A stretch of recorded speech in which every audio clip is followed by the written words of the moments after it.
Join us as we dive into the captivating world of LadyJennD, a visionary collage artist and visual DJ.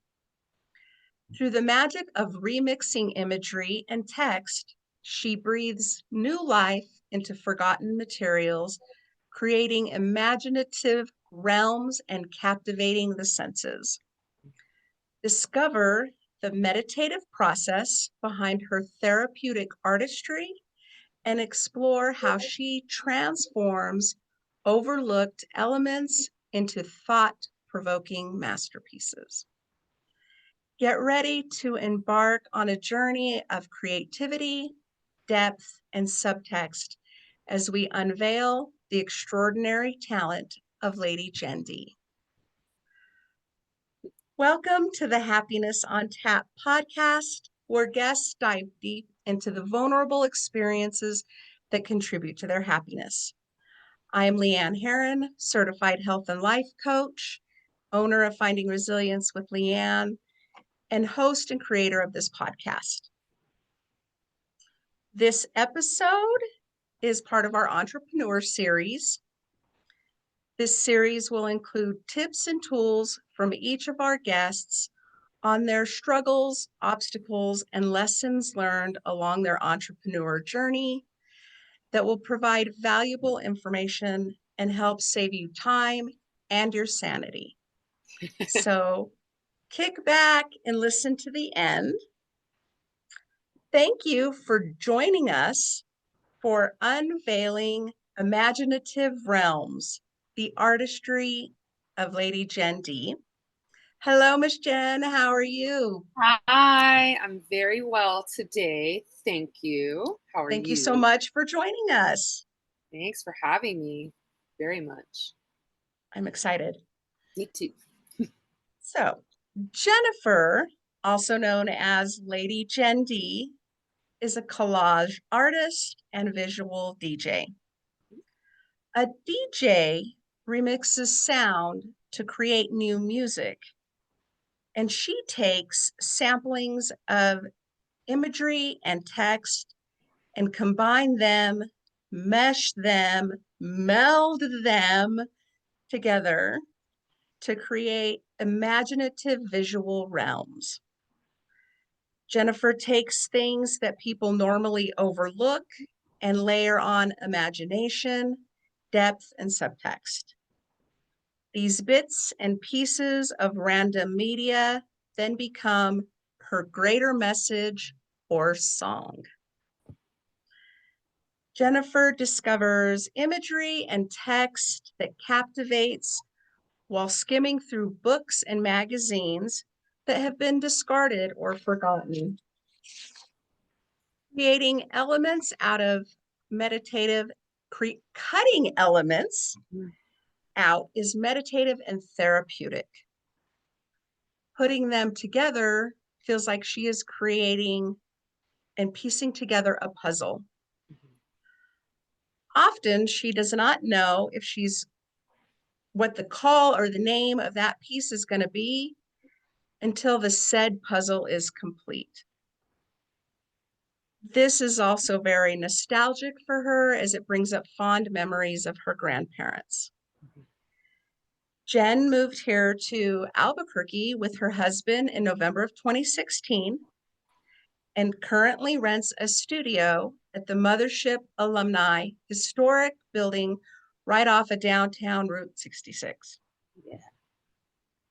You know, I feel it's weird calling you Jennifer because I think I have always called you Jen. That's great. You can call me Jen. The only thing I don't love is Jenny, but I'm That works. getting over that too as time goes on. But I'm like, Yeah. Jennifer, that's so just out of character for me. So tell us, Jen, tell us a little bit about what you do.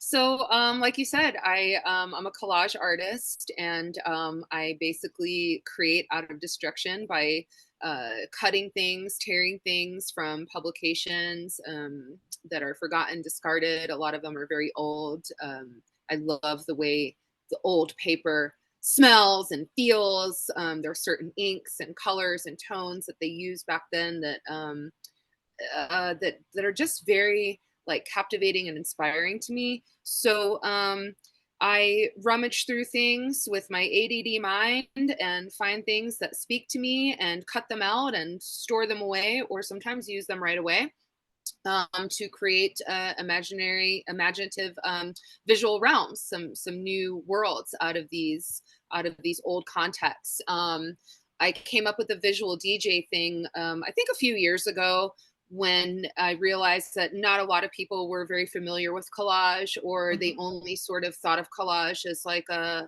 creating a vision board, which technically it is, but I really want collage to be viewed as an art form, as a fine art form, and the visual DJ thing really made sense to me because it is a remixing. It is taking something that it is sampling something, taking something that has existed and making a new song. So so I really love that, and have been practicing this art form for over 13 years now. I started in 2009 or 2010, I guess around 2010, out of really a necessity to do something healthy with myself. I was definitely not in a good place in my life due to my own wanton and body behavior through my 20s. It sort of extended close into my 30s, which is really scary because there's a certain point that the universe or God is like,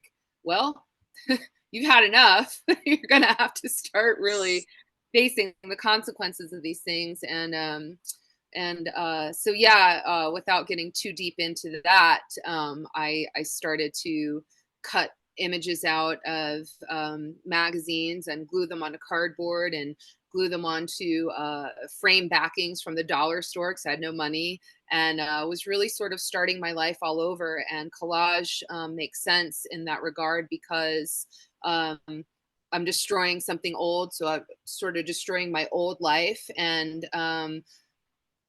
finding things that speak to me and are whispering to create this new life, and gluing them down and solidifying them into this new form. So so that's how it all started. I think that was your question.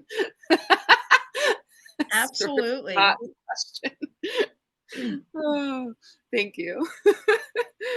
Yeah, I mean, before you, like my knowledge too was like vision boards and stuff like that. And I have Yeah. piles of old magazines that I've collected, but it was never like the passion wasn't there. It was like, oh, we're going to do a vision board. And, I maybe, and it was more like hunting for images that were just something that I was looking for specific in my life. Hmm. I think with you, it's more like the images are hunting for you. Like they're Yeah, jumping off the page, like, hey, look at me. Like, it's definitely. beautiful. Thank you.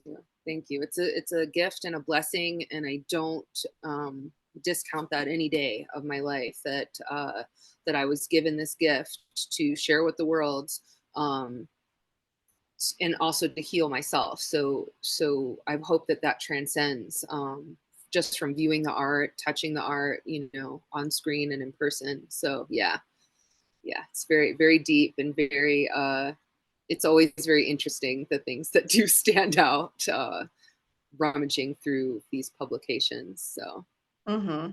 I love it. I enjoy them. They all have such personality, and you can see the time that you connect with each piece. thank you. So, thank you. Happiness on Tap's mission is to provide value to our listeners by providing tips and tools and education and information. My husband and I have a passion for supporting entrepreneurs and small businesses, which is how I met JennD. Mhm. And when I opened my coaching business, I knew that I wanted to continue this passion. It wasn't just something I could do on the weekends, but I could bring it into my space and get to be surrounded by beautiful objects from all of my wonderful artist friends, while at the same time being able to promote and hopefully sell some of their pieces from the people that happen to be in my space. Um, I met Jen, or we met Jen about 4 years ago. Yeah, it At was 4 to 5 years ago. Yeah. Yeah. And I believe, if memory serves me, it was down at OT. It just happened to be a pop-up event. Um, but let me tell you about Jen. You know, her energy, her kindness, and her artistic talent was just so welcoming. I think you were working with the gallery at the time, OT. Yeah, I actually was employed by the gallery at the time when we moved here in November of 2016. Um, Both my husband and I wanted to pursue our creative passions, and so I just knew that I wanted to do something with the art. And I met Victoria Van Dame, the owner of the OT Circus building and founder of the OT Circus nonprofit, and the gallery too. So we met. I showed at her space, and shortly thereafter, she asked me to be a part of it to help with the gallery and curate shows and host, and that became my life for a little over 4 years. And that's how I met you and Mark, and that's how I met so many people. Really, I wouldn't have met 90% of the people that are in my life had I not been in that space. So very grateful to have had that opportunity to showcase other artists. It gave me some breathing room to highlight my own art from time to time as well, Mhm. and I really did feel so connected, and do feel so connected to this creative community still, because of that job. So very happy to have met you guys. I think it was probably when Victor was showing that I met you, since you all are avid collectors of his work as well. So yeah, it's just been amazing. And I left in 2021 to pursue my own art full time. I turned 40 a couple years ago, and voice spoke to me and was like, if you do not quit this job and try to do your art full time, you are never going to do that. Knowing myself, wanting something more steady as far as a revenue stream, Yeah. something more reliable, has always been something that I guess sort of am comfortable with, like many of us are. And with being a creative entrepreneur, you don't get that. So I was afraid, but I definitely was also really excited to see what can I do with all this time to focus on my own art and my own craft and my own business acumen, and figure out what I want to do. And here we are 2 years later, a little 2 years and some months later, and Mhm. I want to say like I know exactly what I'm doing, but that's not true. But it has been an amazing journey, Yeah, and yeah, meeting you, and yeah, I really remember that day, the first time, and you were showing us throughout the gallery, and you were talking about each pieces, and it was the time, the connection, that the time that you spent with us, that that was it for me. It was just like you were one of those people that I knew that you were meant to be in my life. well, thank you. I'm Um, so glad you guys and are in my life. and we've just really, really enjoyed getting to know you over the years, and be able to go and support you at some of your shows as time permits, as many as I can, and watch you grow and develop your own space. Like, you really see, going to Mothership alumni, like, you see that that is your space. Yeah, that's a Um, dream come true there. and, Golly. Yeah. and it's hard because, even like for me, like, I'm trying to grow my business, but I am not giving up my passion for supporting my friends, my entrepreneurs, my artists. Um, it's going to have to work both ways, Yes. because I live for that. I love, and I'll one day get you into my space so you can see all the art that's hanging on my walls, and how much I get to just enjoy being a part of that. And I wouldn't have done that without a phone call to you when I was moving into my space. And I was like, I want gallery walls. How do you do this? And you gave me the information, told me who to buy from, and we immediately purchased the the things for my walls and hung them up before any other furniture was really in this space. I love Because it. I know that I want to continue to support and help all my entrepreneurs and my artist friends. Yeah, it's a part of who we are. We have to, we can't pour from an empty cup, but we can continue to pursue our own passions and still support other people. It's a delicate and hard balance sometimes, but we make it happen. It is. And I found that out in the very beginning. I hosted at the very, like the first month, I get an artist pop up in my space. And my sister-in-law came and she's like, "Oh my God, this is great. Where's your stuff for your business?" It Ah, it hadn't right. even crossed my mind. I was so focused on everyone else. And so it's kind of now been that reminder that I need to slow down and make sure that whatever I'm doing to support both to the best of Hmm. my abilities.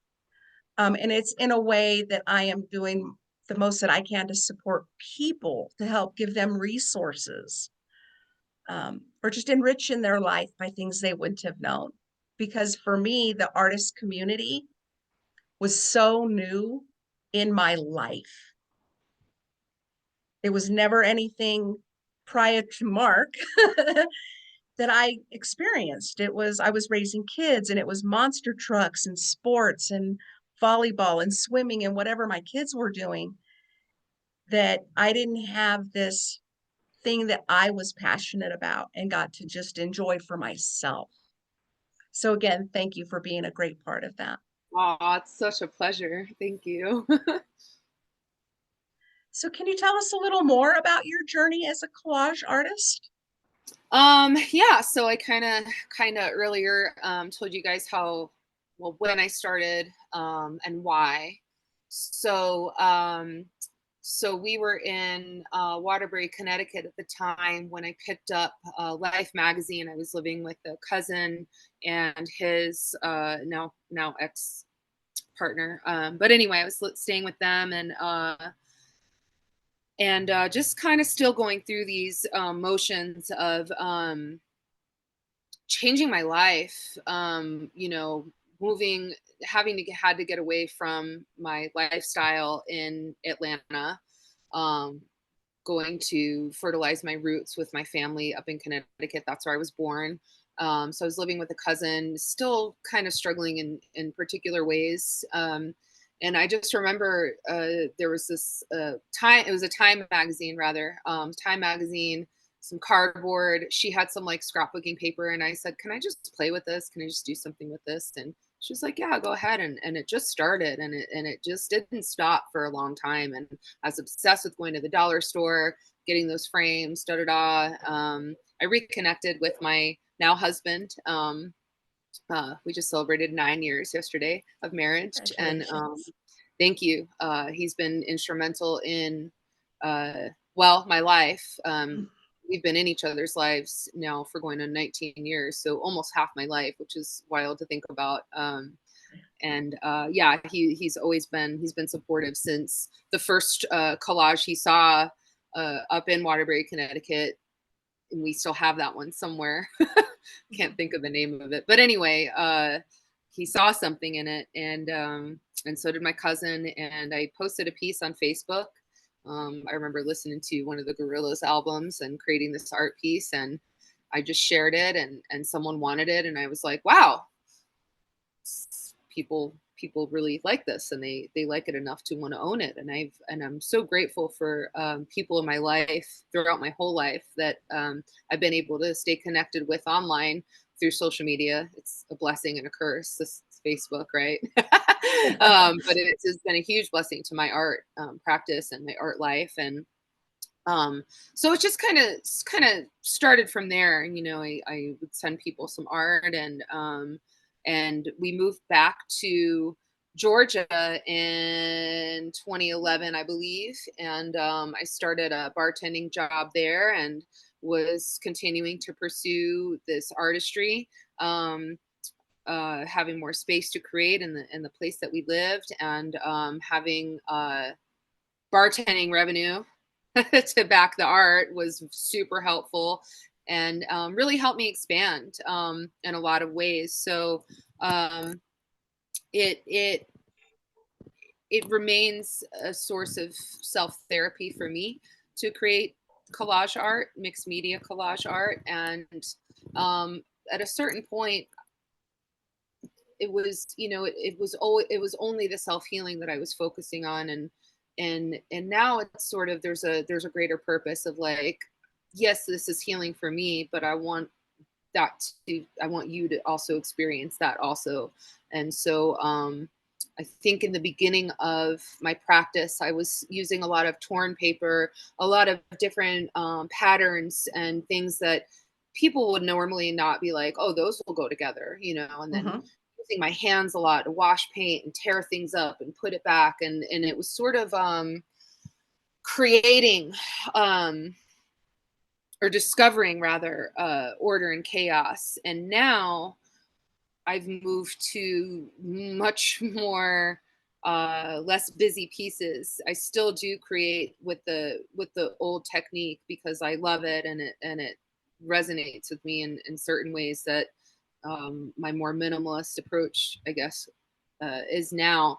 But now I find that instead of um, creating or finding order in the chaos, that I'm actually in this way creating order and chaos. So before I was discovering this order and trying to seek it, and now I've like found it, found that particular order, and I'm creating it. And my brain is still scattered quite a bit, as you can tell from this interview. Um, and so collage is always for me therapeutic in the sense that it does help my mind focus. When I'm thumbing through pages and discovering things, it's exciting the ADD, but also like calming it down, if that makes sense. And when I'm cutting imagery, I use scissors predominantly for like 90% of my cutting. That is the thing that is the most like meditative and Mm-hmm. focused. Yeah. Again, I forgot the question. Just about your journey, and Yeah. you're discovering your passion and remixing imagery. It's all just a gorgeous story, because now that you say it, I see it in the pieces I have hanging in my house versus these pieces Yeah. that I have up here. Yeah, because you have some of the older style pieces, either original in prints too. I know for Hmm. sure. Like, there's one I can think of that you definitely have. So yeah, I think that I think I realized that this year what that was. I was like, oh, one was discovering it, like trying to find it and see it, and then Hmm. now it's like, okay, I'm kind of past that part of this mental, emotional, spiritual journey, and now we're creating order, and Hmm. hopefully that helps people find some balance and understand the the themes in the images in these works, where there's some, now it's very botanical forward, right? A lot of Hmm. flowers and mushrooms and nature and things that can ground us. And what's cool about this style of collage is people, if you want to, and sometimes when I'm describing my work online, on the website or in these various groups I participate in, I'll point out certain elements and what the meaning behind those are. But what's great is you can discover them for yourself. Like if Hmm. you know, this is obviously, we'll just go obvious, a yellow rose. Like, what does a yellow rose mean? And then you might find like, oh, that really speaks to me right now. And so for me, the art that's created is such a symbolic journey that it's never ending, because there's always something different that can resonate with you. With someone, Um, yeah. yeah, yeah, you like General you. the Hmm. royal general you, yeah, the royal we from the Big Lebowski is what I was thinking. So yeah, so the journey started, a lot of torn paper, no money, no resources, just a lot of heart and soul, and yearning, such a yearning for this stuff to come out. It was really so much inside that I didn't even know was in there. And once we moved here, the work started to sort of transform into this different style. I think I created my first botanical and mushroom collage that I can remember in 2019. So that was 4 years ago, which is insane to me. Um, and this is where it's been going. I continue on this path. I go back to the older style. I also started doing cats in space. Uh, I'm Love not the the first cats. person. Yeah, I'm, it's not original, but I sort of have my own style with them, and those are just to make you smile and to make you feel some happiness. And not everything is super deep, and sometimes I use text in my art, and it's either really really deep and like you're like, oh wow, like that meant something then because it's very old, and it still means the same thing now, and that's sort of about the whole cycle of everything, that everything's repetitive. And then there are some things that are really really effing funny, and that I feel like resonate with my odd sense of humor. And so sometimes I have collage work that is indicative of how my sense of humor is, which can go either way, right? Yeah, absolutely. Like I know Mark has one piece of the cats in space, and then I love the earrings that Dee Dee got from you. Yeah, Um, yeah. and Thank both you. of those connect with each of those individuals. Yeah, a lot of Um, people with the cats like try to see like, oh, does this cat look like my cat, or this cat reminds me of my cat, and I just love that. That makes it, that much more special, and hopefully joyful, too. like for Dee Dee's earrings, there were white cats, and she has twin white cats. I And remember so, her saying that. one cat on each earring, then she has both her cats with her all day. It's just neat. It's a neat connection, and I enjoy seeing it. This meeting is being recorded. Okay, well, welcome back. We got our technical difficulties resolved. So I had started talking to you about how you approach your selection of imagery and the text that you combine with it, or if you're going to combine any text with it. Yeah, so gosh, I again, I'm just very enamored with vintage paper and books, and like the inks and the colors and even the verbiage that was used. It seems like a long time ago, but it really wasn't all that long ago. A lot of the stuff I use, or what I try to use, is from the 30s up until the 70s. And so, yeah, it all started with the Time magazine, of course, like I said earlier, but it really started when we were back in Georgia, and or no, even before Georgia. I'm sorry, we were still in Waterbury, Connecticut, and went to some thrift store or some kind of shop like that, right? And I found this book with this woman named Tallulah Bankhead, who is a very famous actress, from the silent film era up through the 30s. She was also known for being very bawdy and very wanton in her behavior, and I actually read a lot about her at the time, and sort of connected with her, because she reminded me of the life that I was trying to get away from, but I was like, wow, it's always nice to read, and learn about people that have had the same experiences as you, and what happened to them. She didn't really like learn from her behavior. She just kind of kept going on, and she actually died of pneumonia because she liked to be naked so much and smoke so many cigarettes and drink so much bourbon that she was just like, she got pneumonia just because she didn't want to wear clothes, and she was smoking and drinking, and that's how she died. Wow. So yeah, so tangent, but I was really like, I became very enamored with her and created a lot of work with her as a subject, in my practice, and so I really just was drawn to this vintage imagery, these black and white or even technicolor photos of people. Some of them are famous, some of them not, but what I got away from was reading about them. I really wanted to not have them be who they are or who they were. And I Mm-hmm. wanted them to be somebody else and have this new life. So I kind of stopped reading about people, and I still get with some of my work, people are like, oh, is this so and so, is this so and so, and sometimes I'm like, yes, that's so and so, and sometimes I'm like, I have no clue No idea. who that is. And that's okay. So it started with that, and I just was really like, okay, I want to repurpose old material, I want to repurpose vintage material. I love thumbing through it. Like, I love the tactile, the feeling. I like Mm-hmm. The smell. the strong sense of smell. So like the smell of old paper is something I really, really Absolutely. like.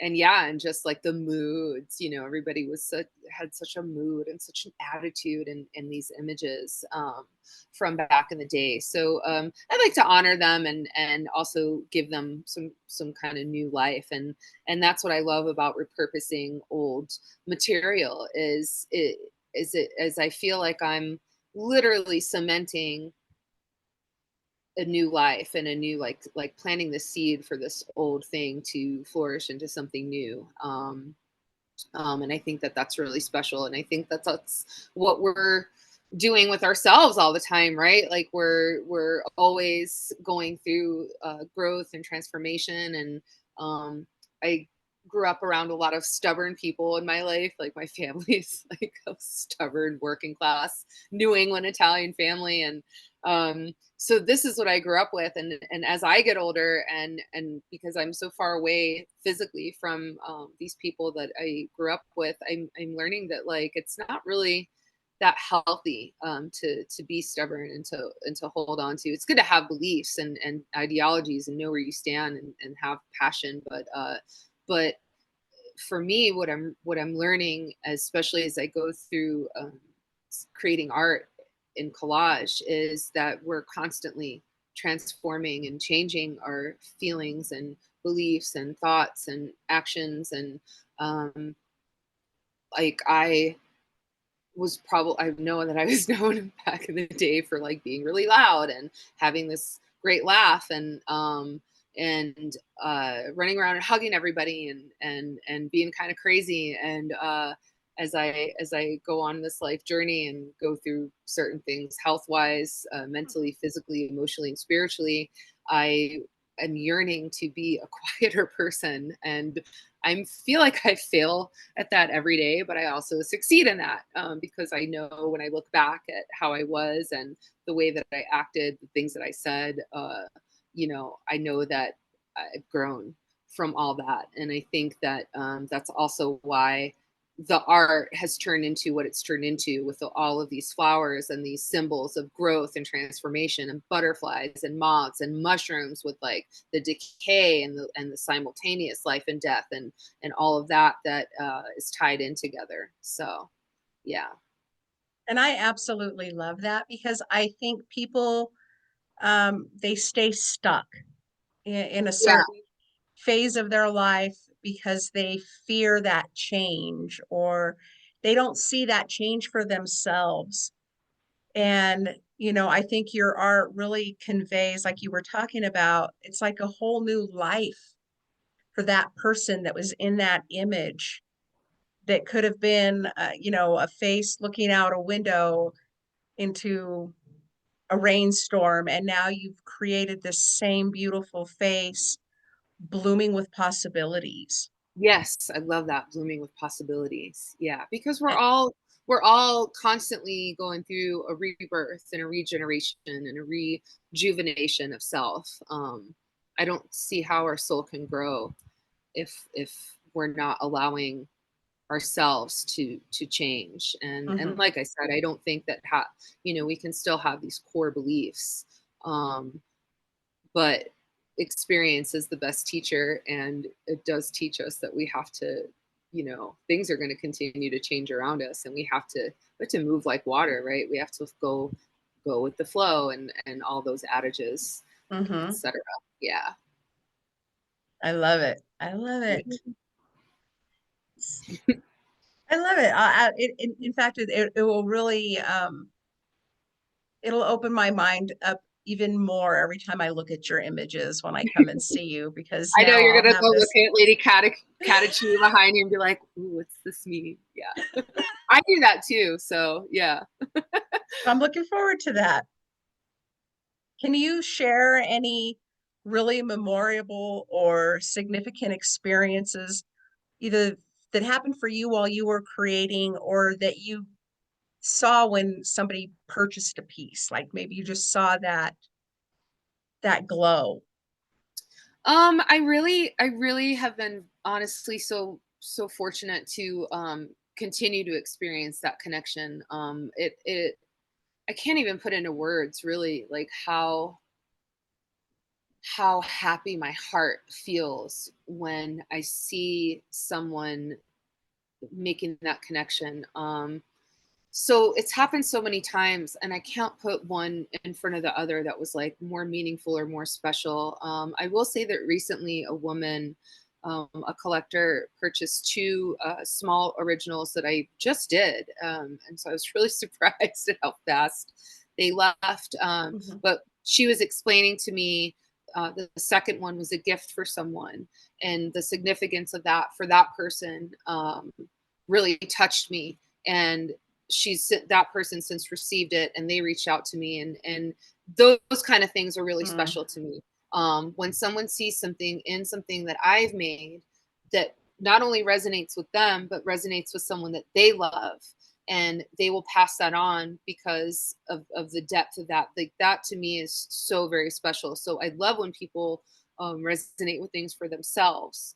There's something that's even more touching when they're like, I'm going to give this to someone or so and so, and that always means a lot. Oh God, I've had so many like moments of these like aha and epiphany kind of moments, and I'm really struggling to pinpoint a specific piece. So I'm just gonna go with COVID Queen Bee, who was a piece that I created in 2020. It's a botanical. I think it's one of my masterpieces. It's hanging at Curious Toast right now in downtown Albuquerque, and uh, I remember just I remember when I was making it, feeling like, well, first of all, it had stuff to do with the pandemic, right? Like the Mhm. COVID Queen Bee. She has a yellow roll of toilet paper. In the 50s, they Her used to dye. golden rule. They used to dye toilet paper in the 50s, and I actually think through the 80s. Like I sort of remember being really little and seeing northern toilet paper in like blue and pink, but not yellow, which I thought was funny. Mhm. So I gave her this yellow roll of toilet paper. That's like this weird sense of humor, significance of COVID, but it was just about growing through this pandemic and this really kind of crazy time in society. And also I knew that I was part of me knew, even if it was subconscious, that I was going to leave this job and move on to this art. And so I finished this piece and I loved it, and it's amazing and it's intricate, but it's a botanical piece. And I entered it into a contest from Jerry's Artorama. They had this national contest, and I entered it and forgot about it. And that was sort of at the end of 2020. And in March of 2021, when I knew I was leaving this job for good, to pursue my art full time, I got the email that it was one of the chosen pieces for Mm. an award. And I really didn't believe it. I like talked to somebody on the phone, and I was like, okay, well, I'll wait for the confirmation email or whatever. But while I was talking to them, I was telling them that I was getting ready to leave this job to pursue my art full time. And they said, you should take this as a sign that this is what you're supposed to be doing. And so I think as far as that's probably the most recent, super exciting, life changing moment that I've had with art, with my art practice that I can think of. But it's been 13 years, so there have been many.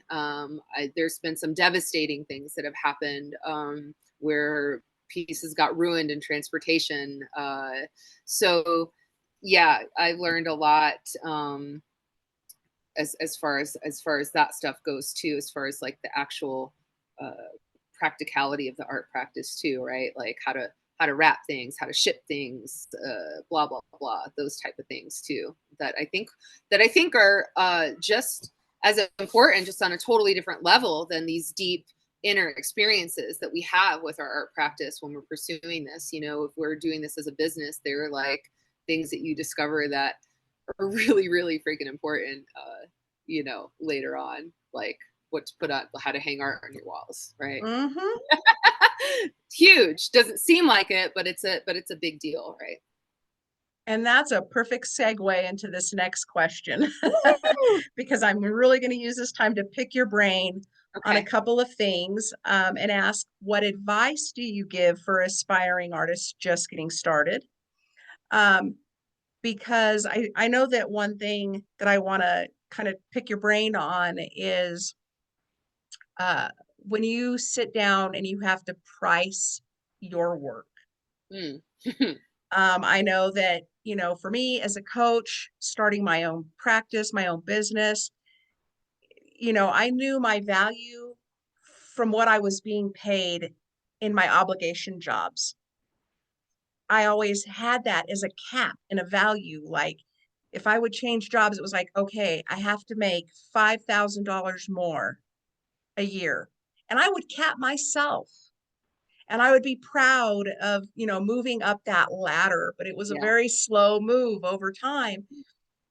And it was right before I had my trauma response that made me completely leave the legal field, that I had always allowed that cap to hold me from sometimes leaving jobs for fear that Mhm. I'll make less or my benefits won't be as good, or uh, but I also realized that I was at a different season in my life where I didn't have those obligations anymore. Like I wasn't raising kids.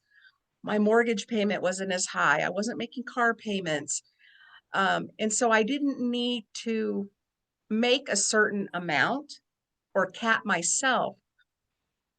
But moving into this role and having to put value, put a dollar amount to what I do, that was hard.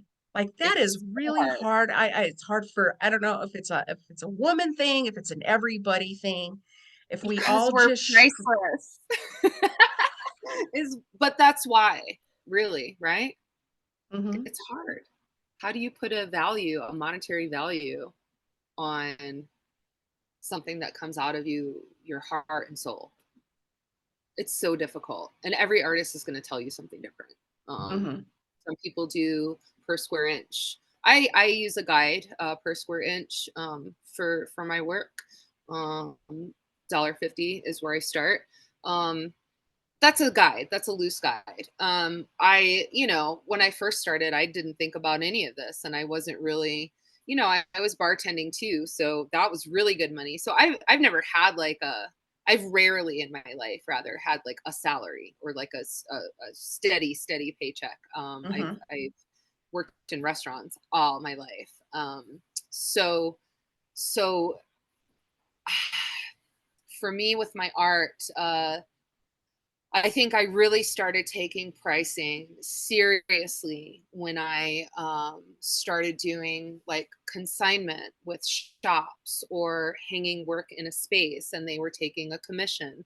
Also working at OT Circus and hanging other people's art and you know helping them with that sort of helped me value my own work with where I was at. So I think when you're first starting out, uh, it's important to feel comfortable with what you're asking from people for your work. This to me has been the main thing guiding this whole lifestyle is like, how does it feel here? And I'm in my solar Mhm. plexus, right? And and so I think that is the most important things. You have to feel right. And and also the hardest thing for me is has been to not go, what would I pay for that, or can I afford that? Mm-hmm. And I'm still dealing with this. Is, that is not how you should think about valuing your work.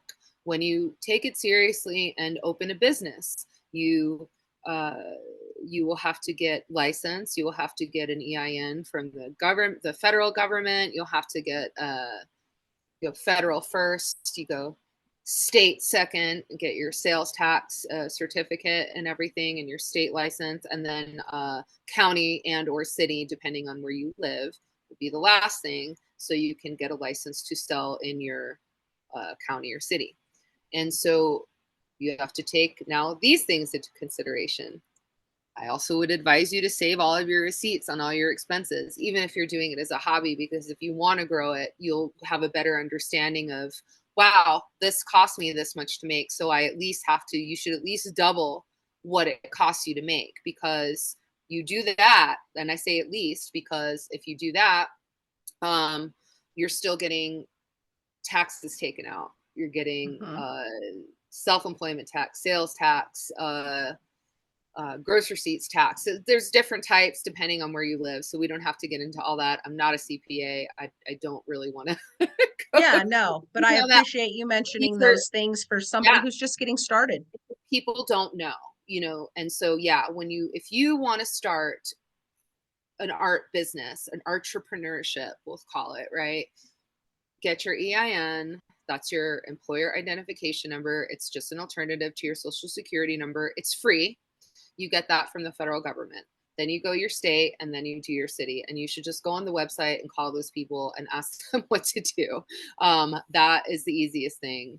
I have an Excel spreadsheet. So, since I've been a registered business for several years now, I put in, like, for me, I have like the date of the transaction, the item, the title, the quantity. That's one column. Then another column is the amount that I charge. Then it's how did I charge it? So you can, you want to set yourself up for, first of all, you want to have a separate bank account for your business. You don't have to set up a business bank account. You don't have to be an LLC. I think that's really important to tell people. LLCs are great if you're a big business and you have a lot of personal assets to protect.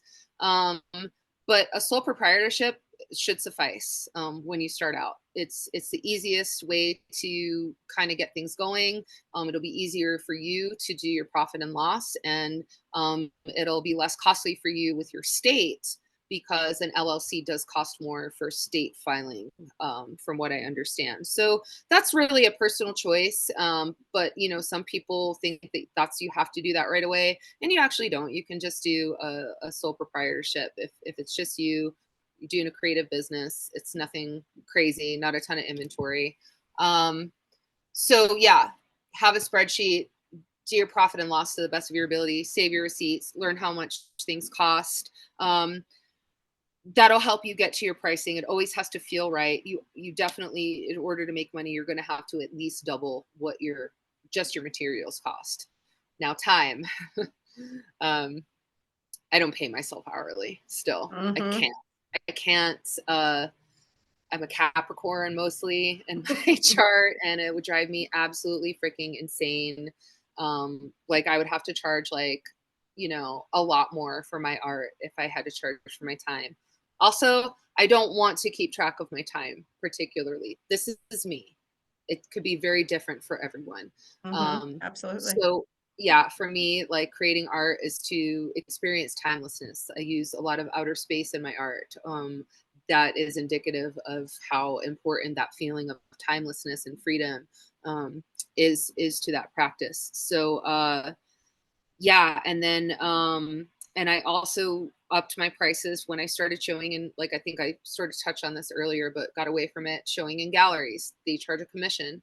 So if you're at a gallery that charges 50% commission, then you've doubled your prices. You have to stick to that now, because people went to that gallery and paid that much for that art, and you have thus valued yourself as such.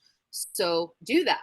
If you want to put your stuff on sale, that's in your own space and your own time, you also now have wiggle room as far as that goes, right?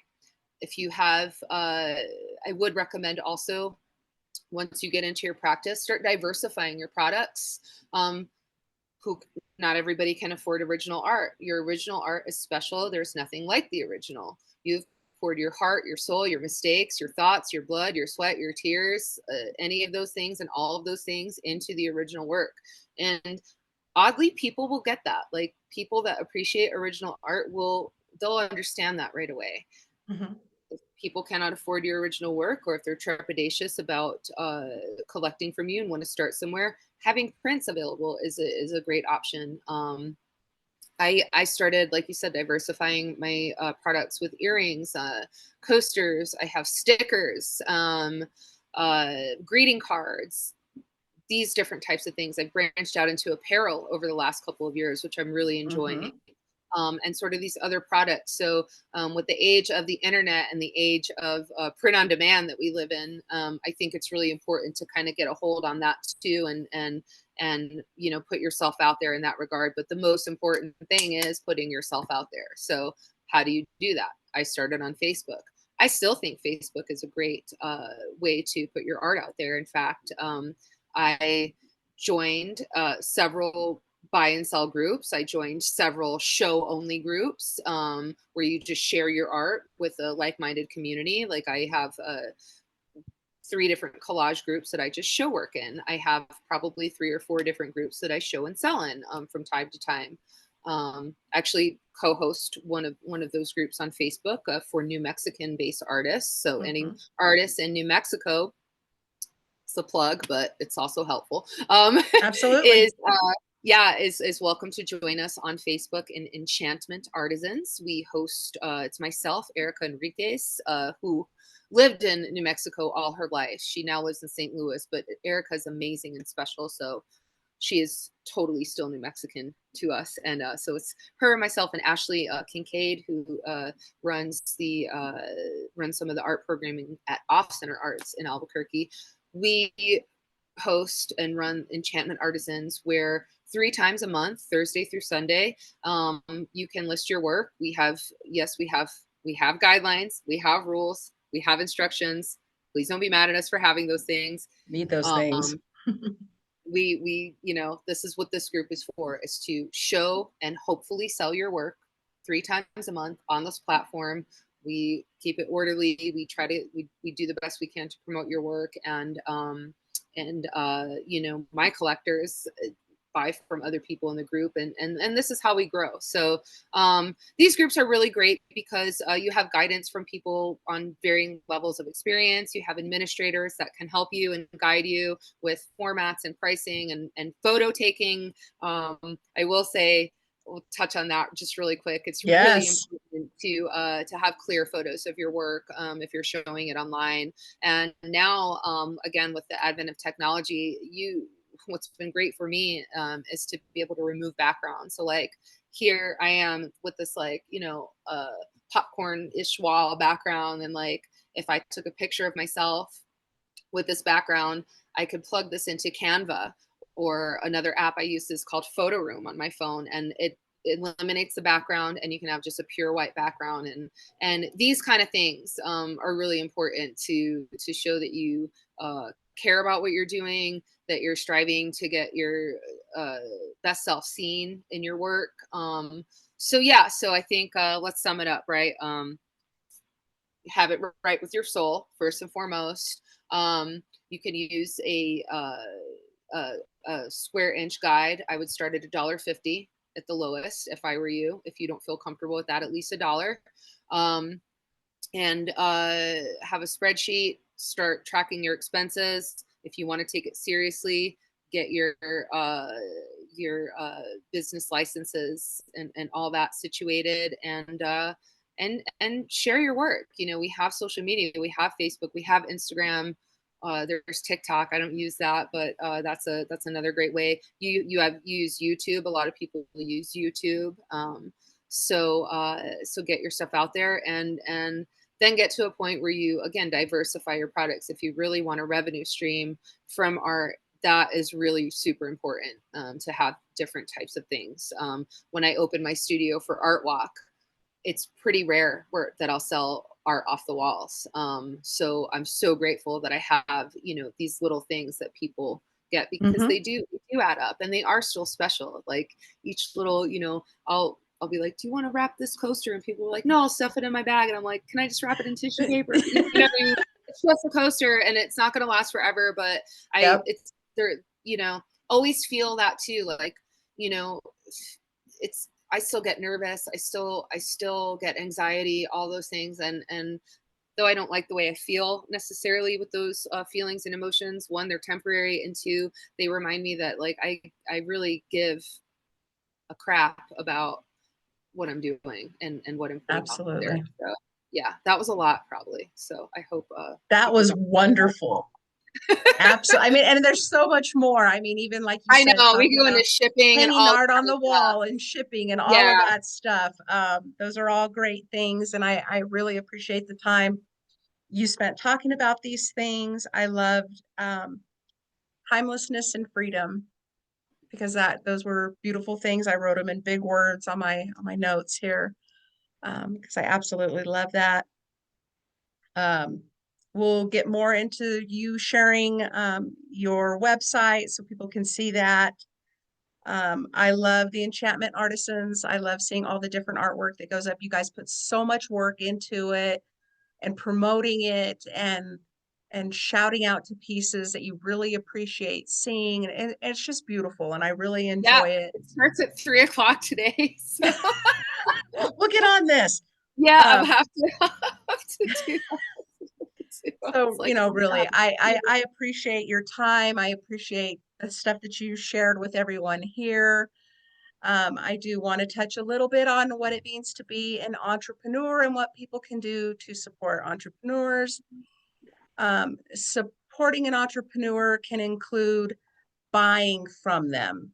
One of the most impactful ways you can support an entrepreneur is to buy from their business, whether it's their product or service.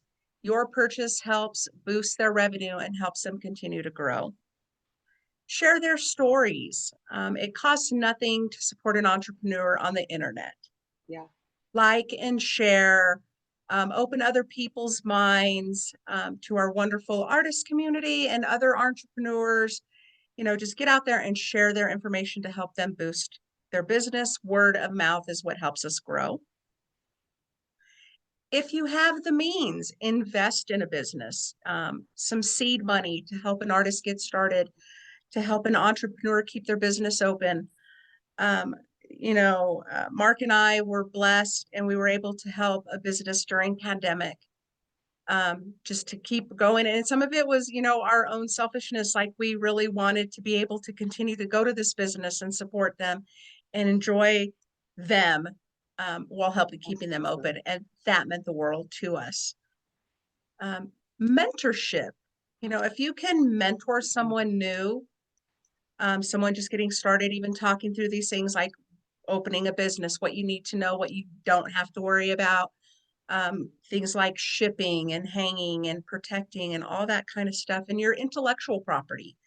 If you can have a mentor that can work with you on those things, it only benefits you and makes you stronger. Attend their events, show up, be support. Even if you don't have the money to maybe buy something at that moment, just being there means the world. I know it does to me. I know I love to go out and support.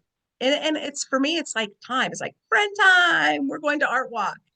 I get hugs from the people that matter most to me. Yeah.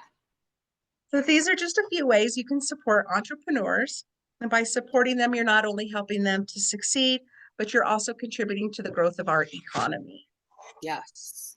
So Jen, where can people find you? And please, throw up your website. I want people to see all the beautiful work that you have put into creating this amazing website and promoting your products. And then let's talk about some upcoming events. Yeah, so I just actually in the last couple of days have been I've been using Big Cartel, experimenting with their free version, and I just upgraded a couple of days ago. So now I have a real website where you can shop stuff online for me, including original art and a lot of print on demand stuff, through the company that I use to manufacture my designs. So that is LadyJennD, LadyJennD dot big cartel, BIGCARTEL.com. And I also have my studio at the Mothership Alumni. So the best thing to do as far as my studio is to just message me if you want to come, because I still haven't solidified, you know, consistent regular hours. Though tomorrow, Friday the 13th, I will be there from about 1 to about 3 for a couple of hours, working on some things. The Mothership Alumni, however, is open every Friday and Saturday from noon to 4, and they have an awesome gift shop. I do have some exclusive prints and a few very limited edition t-shirts left in the gift shop there. And there's 16 artist studios. Some of them are open during regular hours. Art Walk is usually when most of them are open. But it's wonderful. It's 105 4th Street Southwest, downtown Albuquerque, right off Route 66. I will be hosting on November 11th on 11/11 at the Mothership, Creativity, TEA. So this is an art making and socializing event where I give you all these collage materials. I'm there to guide you, but I always like to support a local business. So we'll have Rude Boy cookies. I'll have some savory snacks too. And then we're doing Salem's Tea House teas, which are some really great small entrepreneurs, the small local business that I met at the Flyby Provisions pop-up that I did last month. Salem's Tea House, they're really fun. They have great tea blends. So that's a ticketed event. You can find that on my Facebook, or you can message me about anything. Let's see. Next weekend on the 20th of October, I'll be at West for their annual pop-up. I love this event. It's a curated local shopping event put on by West New Mexico, which is an entity that exists to help. It's an incubator that helps businesses start up in New Mexico. They work with a lot of women-owned business and a lot of minority-owned businesses. This will be a really great event, and that's on Broadway. I think it's 609 Broadway is the address.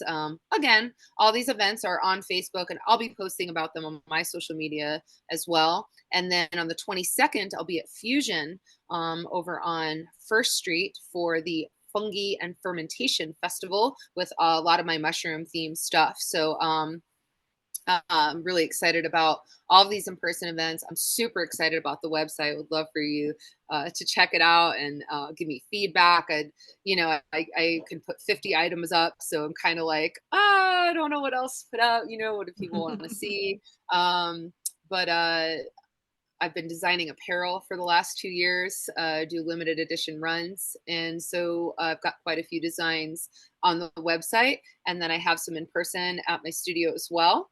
And what else?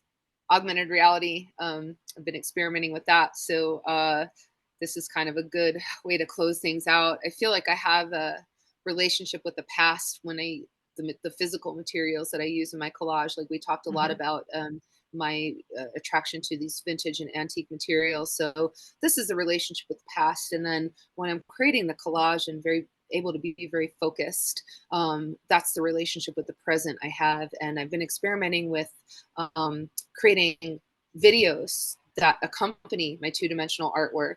And that's called augmented reality. So technology implements this, and so I feel like now I have a relationship with the future. So some of my works will animate, which is really cool. We'll see how long this lasts. I'm not sure if it's a forever thing or not, but for now it's super fun. It sort of gives me this full circle with the past, present, and future, and I'm just really enjoying it. It's fun to expand and continue to diversify and get stuff out there. So online, I'm in Enchantment Artisans. Like I said, I'm on Facebook and Instagram at LadyJennD. And I think that's everything that I can think of. Sounds great. I will do my best to make sure and get the majority of that into the show notes so that everybody will have that available to them so they can make it out to some of your great events. Thank you. It's on the link tree too. They should be. So yeah. And they're all great. I enjoy them. I haven't been able to make it to too many. I would love to come for one of the the collage events so I can actually get the experience of doing that with I would you. love to see what you can create. Yes, yes. That's what I That'd be a love lot about of the fun. creativity. Everybody makes something that just comes from them. Like the materials are there. We're not, it's not like a sip and paint. And I love those, those are great. But this is more like freedom to create and express yourself and to meet other people and eat some good food and socialize in this cool creative space. So I love the creativity events. They're so fun. And it's family Yeah, friendly. So you can bring your kids and stuff. Yeah. and it's really great working with other entrepreneurs to create an event, because it's not just you showcasing your stuff, but you're doing it in community with other, and I love it. That's what I've been doing with my business, hosting after hours events where I'm either co-hosting or just providing the space for people to come and talk about their business or their ventures or their passion. With my group of people, I also put everything out on, all events. Albuquerque is great and wonderful. You can list up to 5 at a time for free. Um, with you, I also love West. In fact, it was Yeah. West that brought me right here to recording podcasts. I attended a class there that was like a media class. You got to do a 30-second commercial. They put you in front of a camera. You got to learn how to read off a teleprompter, Oh, and how fun.